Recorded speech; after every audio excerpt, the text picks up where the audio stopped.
Gracias por continuar con nosotros. Estamos conversando sobre Centroamérica en general. Estamos viendo cómo se ve a El Salvador también en todo ese contexto. Y nos habíamos quedado, Javier, contigo, y viendo qué es lo que ha hecho Costa Rica para poder atraer a un Intel, por ejemplo, ahora para atraer inversiones realmente grandes que han hecho la diferencia enorme en un país como Costa Rica, que es relativamente pequeño en población, ¿verdad?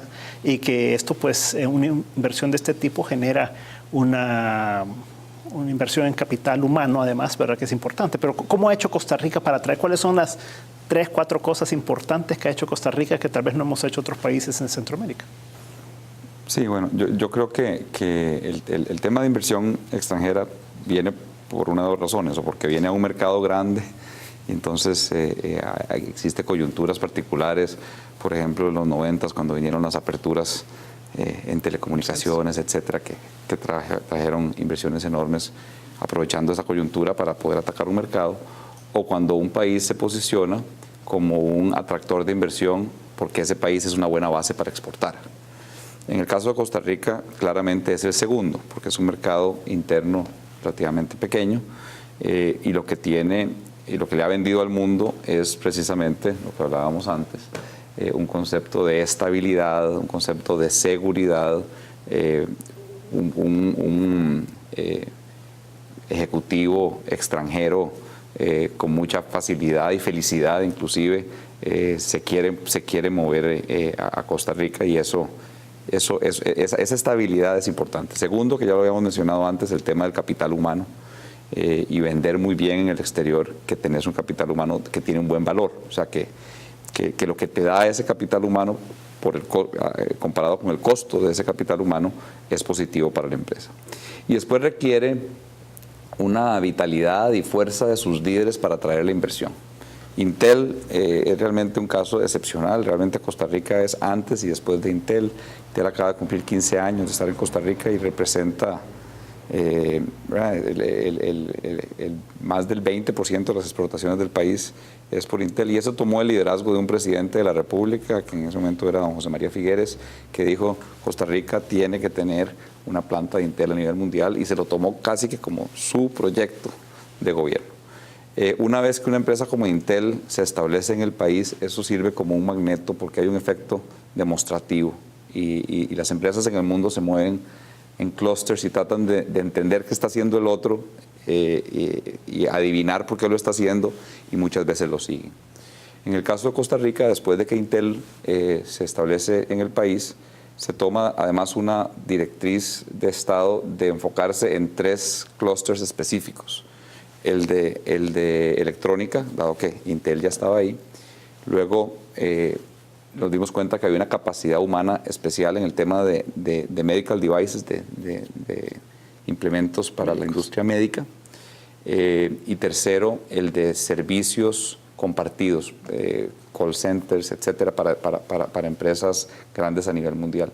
Y enfocarse en atraer esos 3 nichos ha sido una gran cosa para el país, porque entonces se van creando estos clústeres en donde más y más empresas de ese mismo clúster ven a Costa Rica como sucede, y se alimenta el clúster de que haya esa masa crítica.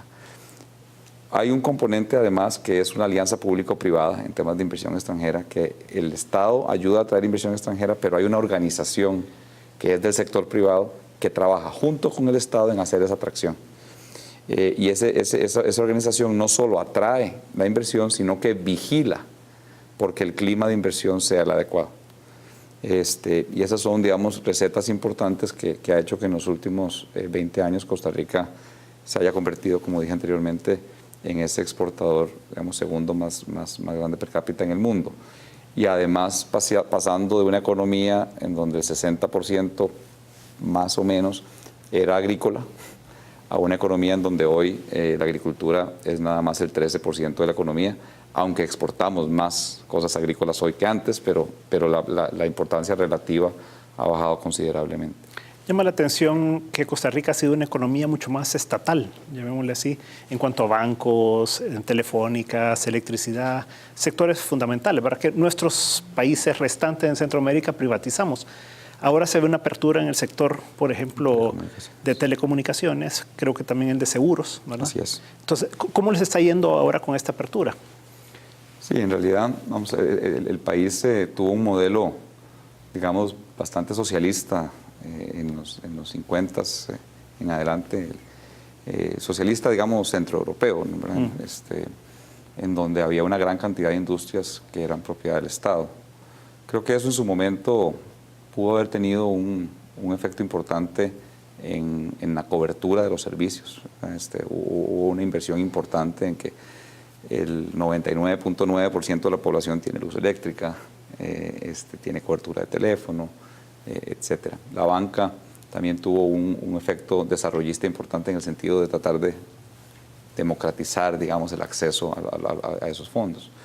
Lo que pasa es que ese fue un mundo de los 50 en adelante. Hoy en día, si no hay competencia, esos modelos tienden a quedarse rezagados y el que más sufre es el consumidor. Entonces, la apertura, en mi gusto, creo que fue un poco tarde.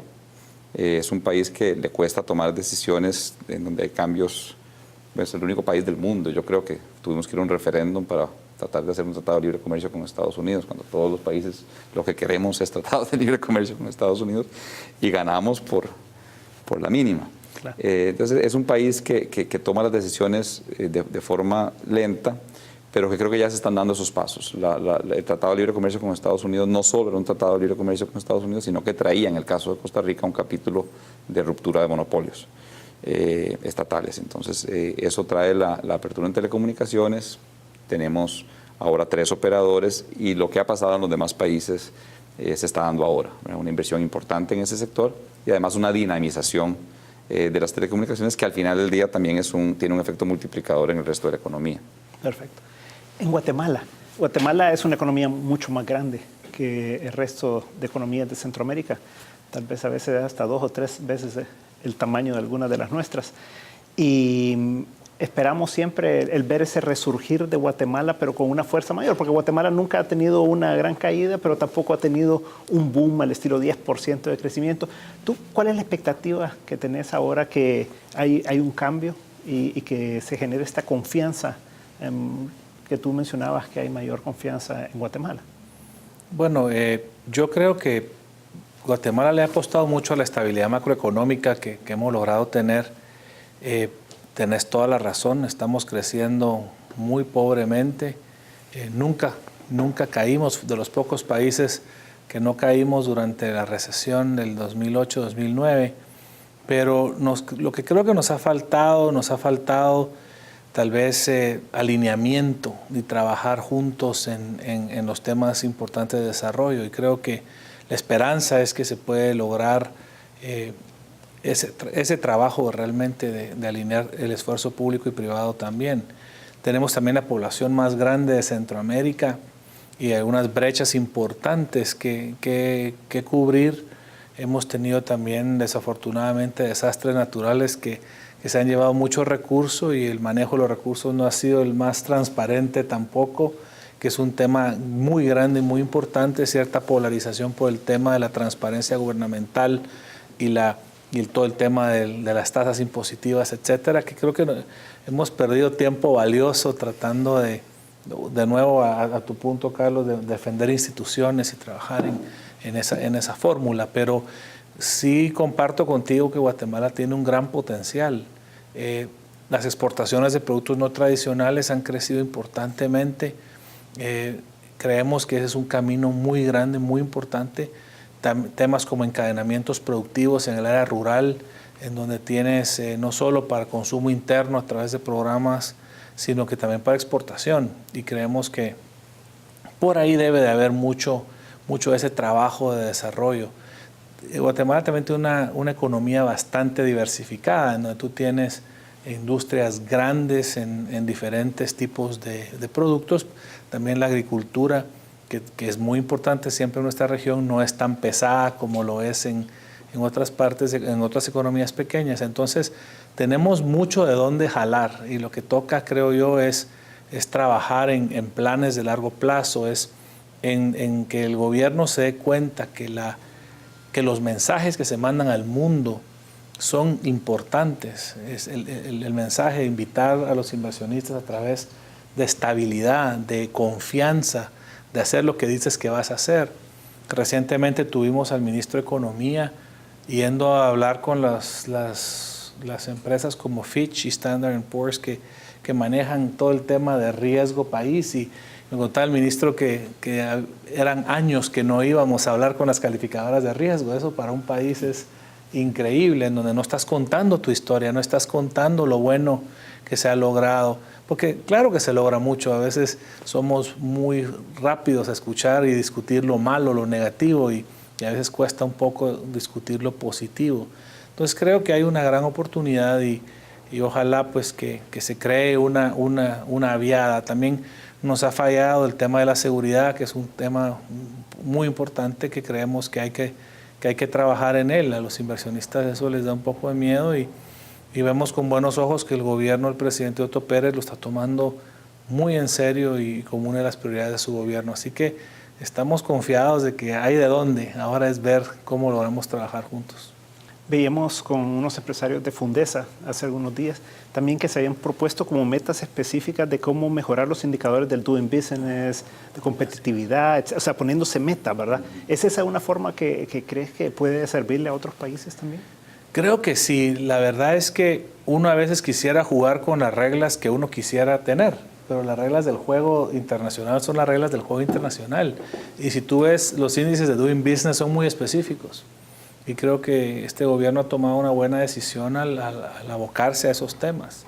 El caso de Fundesa y lo que está trabajando en una gran campaña que se llama Guatemaltecos Mejoremos Guatemala, busca también crear una responsabilidad compartida con el desarrollo del país, y que es un tema en donde todos tenemos que buscar cómo jalar para el mismo lado. Nos ponemos a remar todos, pero algunos remamos para lados diferentes y al final estamos neutralizando fuerzas, ¿no? Y creo que el enfoque de este gobierno sí ha sido de decir, bueno, vamos a ver cuáles son los temas, cuáles son los indicadores, cuáles son los temas de gestión más importantes, y les están poniendo atención.